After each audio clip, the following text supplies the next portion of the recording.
Assalamualaikum warahmatullahi wabarakatuh.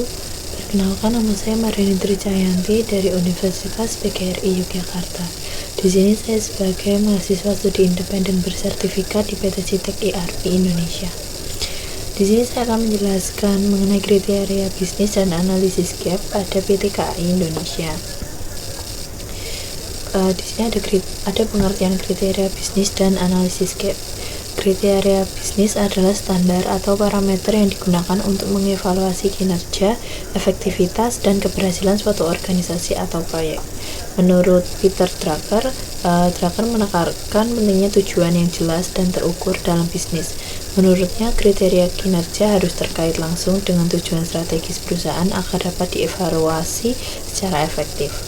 Kriteria bisnis sendiri memiliki fungsi sebagai yang pertama, membantu perusahaan untuk mengukur kinerja dalam berbagai aspek seperti keuangan, operasional, dan kepuasan pelanggan.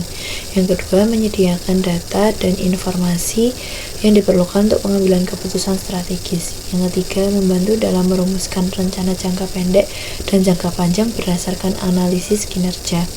Yang keempat, memudahkan identifikasi area di mana perusahaan masih memiliki kekurangan atau gap dibandingkan dengan standar industri atau tujuan internal. Ini memfasilitasi perbaikan yang diperlukan. Kemudian ada pengertian mengenai analisis gap. Gap analis merupakan suatu metode pengukur untuk mengetahui kesenjangan atau gap antara kinerja suatu variabel dengan harapan konsumen terhadap variabel tersebut. Gap analis itu sendiri merupakan bagian dari metode IPA atau Importance Perform Analysis. Menurut Melati, metode IPA ini digunakan untuk mengukur hubungan antara prioritas peningkatan kualitas produk atau jasa yang dikenal sebagai kuadran analis dan persepsi konsumen. Analisis gap sendiri memiliki fungsi sebagai yang pertama, mengidentifikasi kesenjangan antara kinerja saat ini dan kinerja yang diinginkan, baik dalam aspek keuangan, operasional, maupun layanan. Yang kedua, membantu dalam merumuskan rencana strategis untuk menjembatani kesenjangan yang teridentifikasi dengan langkah-langkah konkret yang dapat diambil. Yang ketiga, menyediakan informasi yang relevan untuk pengambilan keputusan manajerial, membantu manajemen dalam memilih prioritas dan fokus yang tepat. Selanjutnya ada latar belakang PT KAI. PT Kereta Api Indonesia atau Persero yang selanjutnya disingkat PT KAI. Persero adalah badan usaha milik negara atau BUMN yang menyediakan, mengatur, dan mengurus jasa angkutan kereta api di Indonesia. Setelah kemerdekaan Indonesia, tepat pada 28 September 1945, para pekerja kereta api di Indonesia mengambil alih operasional perkereta apian dari Jepang, dan tanggal ini kemudian diperingati sebagai Hari Kereta Api Indonesia. Saat ini, PT KAI terus berkembang dengan proyek-proyek besar seperti pembangunan kereta cepat Jakarta-Bandung, peningkatan layanan di seluruh jalur kereta api, serta perluasan jalur ke berbagai wilayah di Indonesia. PT KAI juga fokus pada digitalisasi dan modernisasi pelayanan, termasuk sistem tiket elektronik dan aplikasi mobile. Perkembangan perkeretaapian harus disesuaikan dengan kebutuhan dan perkembangan zaman, ilmu pengetahuan, dan teknologi.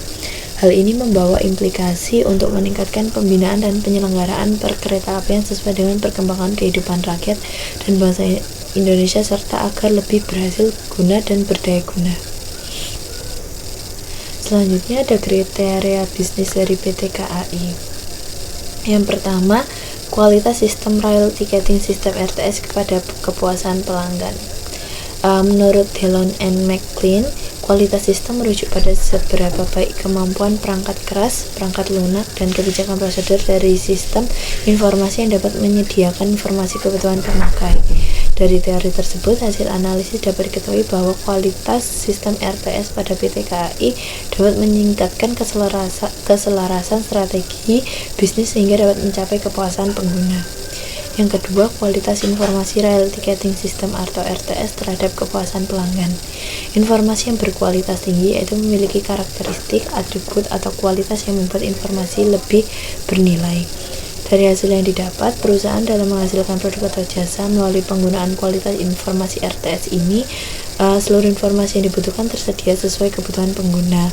Informasi yang ada di dalam RTS mudah dipahami, kemudian ketika menggunakan RTS, pengguna memiliki kemampuan pemahaman informasi yang baik mengenai RTS. Output yang disajikan memiliki informasi yang bermanfaat dan informasi RTS memiliki keamanan mengenai data pengguna yang cukup tinggi. Dari kelima faktor tersebut, pengguna merasa aman dan nyaman dalam melakukan pemakaian kembali tiket secara online atau mengenai informasi yang ada. Dengan demikian, intensitas pemakaian RTS akan meningkat. Yang ketiga, kualitas pelayanan Rail Ticketing System atau RTS terhadap kepuasan pengguna. Menurut Kotler, mengatakan bahwa kepuasan pelanggan adalah tingkat perasaan seseorang setelah membandingkan kinerja atau hasil yang dia rasakan dibanding dengan harapannya. Hasil analisis yang didapat bahwa kualitas pelayanan RTS pada PT KAI dapat mencapai kepuasan pengguna, sehingga sejalan dengan teori yang telah diungkapkan sebelumnya, yaitu yang mana pemenuhan terhadap kepuasan konsumen menunjukkan bahwa kepuasan konsumen merupakan salah satu tolak ukur dari kualitas kepuasan konsumen akan tercapai apabila harapannya terpenuhi. Selanjutnya, analisis gap pada PT KAI. Di sini saya menggunakan kerangka kerja 7S McKesney yang merupakan model manajemen yang digunakan untuk membantu organisasi dalam memahami dan mengelola berbagai elemen yang berkontribusi pada efektivitas dan kinerja. Model ini terdiri dari 7 elemen yang saling terkait. Yang pertama ada strategi. Prioritas volume angkutan dirancang seefisien mungkin sehingga dapat meningkatkan pendapatan tanpa mengurangi kualitas pelayanan. Proporsi angkutan barang berbalik menjadi 60% dibanding angkutan penumpang orang yang hanya 40% untuk meningkatkan laba. Kemudian ada pengembangan dan pembangunan jalur trek ganda. Dalam aspek strategi, transformasi PT KAI sangat signifikan perubahannya. Benar-benar menghapus praktik percalon tiket dengan cara penjualan tiket berdasarkan data diri para penumpang. Kemudahan mendapat tiket secara online dan tersedia di minimarket yang bekerja sama dengan PT KAI. Dalam hal peningkatan pendapatan, kebijaksanaan PT KAI dalam mengubah proporsi angkutan penumpang dan angkutan barang menjadi efisiensi pengeluaran biaya operasional tanpa mengurangi kualitas pelayanan. Yang kedua, struktur. Penerapan Good Corporate Governance atau GCG dilakukan secara detail dan menyeluruh. Jajaran direksi dan komisaris hingga operasional tersinergi sesuai dengan jabatan dan wewenangnya. Struktur organisasi yang terstratifikasi dengan baik sangat menunjang pelaksanaan kebijakan PT KAI saat ini. Kejelasan tugas dan wewenang menjadi upaya menghindari overlapping pelaksanaan dan tanggung jawab kinerja. Di samping itu, struktur organisasi yang baik juga menjadi sistem kontrol yang efektif antara starta jabatan. Penerapan GCG dilakukan dengan baik atas sinergi bagian-bagian antar struktur organisasi. Konsep struktur organisasi yang sesuai dengan besarnya organisasi mempengaruhi kinerja secara keseluruhan. Struktur tersebut juga menjadi sistem kontrol pada masing-masing bagian, sehingga kesalahan-kesalahan yang terjadi akan mudah diatasi serta diminimalisir bila mana orang-orang atau bagian dalam struktur tersebut saling berkoordinasi dengan baik. Selanjutnya ada sistem. Pengembangan informasi teknologi terus dilakukan seiring dengan kebutuhan dan perkembangan zaman. Pelayanan berbasis online, baik dari penjualan etiket maupun informasi yang berkaitan dengan jadwal kereta, dapat diakses melalui handphone berbasis smartphone.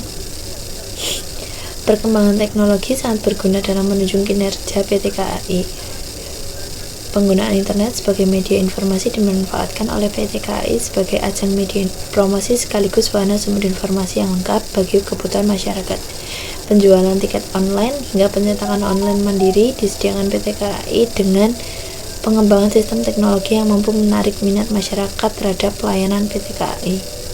Yang keempat ada nilai bersama. Nilai-nilai bersama yang dilakukan oleh PT KAI selain sebagai bentuk kepedulian terhadap aspek sosial kemanusiaan juga sebagai salah satu upaya penanaman citra perusahaan yang baik di mata masyarakat. Memfasilitasi kegiatan seni, olahraga, dan budaya, nilai-nilai bersama yang dilakukan PT KAI ini juga sebagai salah satu bentuk pertanggungjawaban sosial terhadap lingkungan sekitar. Dari bidang kesehatan, lingkungan, pendidikan, seni, dan budaya telah menjadi komitmen PT KAI dalam berbagai nilai kepada masyarakat. Di samping sebagai wujud kepedulian, kegiatan atau program seperti ini akan semakin mengukuhkan nama baik PT KAI di mata masyarakat. Dengan demikian, minat masyarakat untuk menggunakan jasa layanan PT KAI diharapkan juga semakin meningkat. Yang kelima, gaya. Pengaruh Ignatius Jonan sangat signifikan terhadap perubahan PT KAI. Pimpinan yang loyal, berdedikasi, dan menjadi teladan yang baik bagi bawahannya. Gaya kepemimpinan Ignatius Jonan menjadi tipping point perubahan atau transformasi PT KAI sejak 2009. Meski beliau telah menjadi Menteri Perhubungan pada masa sekarang, namun gaya kepemimpinan beliau masih sangat terasa oleh jajaran pegawai PT KAI. Pemimpin yang berdedikasi terhadap perkembangan PT KAI mampu berinovasi dengan cerdas hingga secara revolusioner memperbaiki dan mengembangkan prestasi PT KAI. Yang keenam ada staf. Sistem perekrutan yang transparan, penilaian kinerja yang objektif, pemberian reward dan punishment terhadap kinerja pegawai, jenjang karir jelas dan bertahap. Dalam sebuah organisasi SDM atau pegawai menjadi aspek utama dalam pencapaian tujuannya. Kesesuaian kemampuan dengan jabatan akan mengoptimalkan kinerja masing-masing pegawai. Dalam perubahannya, PT KAI tidak segan-segan meregenerasi para pegawai agar menjadi lebih kompeten dalam melaksanakan tugas kerjanya. Rekrutmen didasarkan atas kebutuhan personil dan dilakukan dengan baik, guna mendapat pegawai yang benar-benar mampu bekerja dengan sistem yang telah berjalan, bahkan didorong untuk mampu berinovasi mewujudkan visi dan misi PT KAI itu sendiri. Dan yang ketujuh, keterampilan. Pengembangan kemampuan para pegawai yang bertahap dan berkelanjutan, dimulai dari sistem pendidikan kilat hingga studi banding ke luar negeri, guna mengadopsi keilmuan yang bermanfaat bagi perkembangan PT KAI. Kemampuan pegawai ini terus dikembangkan melalui pendidikan kilat maupun kegiatan studi banding ke luar negeri. Adanya reward dan punishment juga sebagai salah satu motivasi pegawai agar terus berkarya dengan baik. Karena kemampuan kerja yang baik akan mudah mencapai kinerja yang optimal. Kinerja yang efektif dan efisien masing-masing pegawai secara integral akan berpengaruh terhadap kinerja organisasi, dalam hal ini PT KAI. Mungkin sekian yang dapat saya sampaikan. Ada salah kata saya mohon maaf. Wassalamualaikum warahmatullahi wabarakatuh.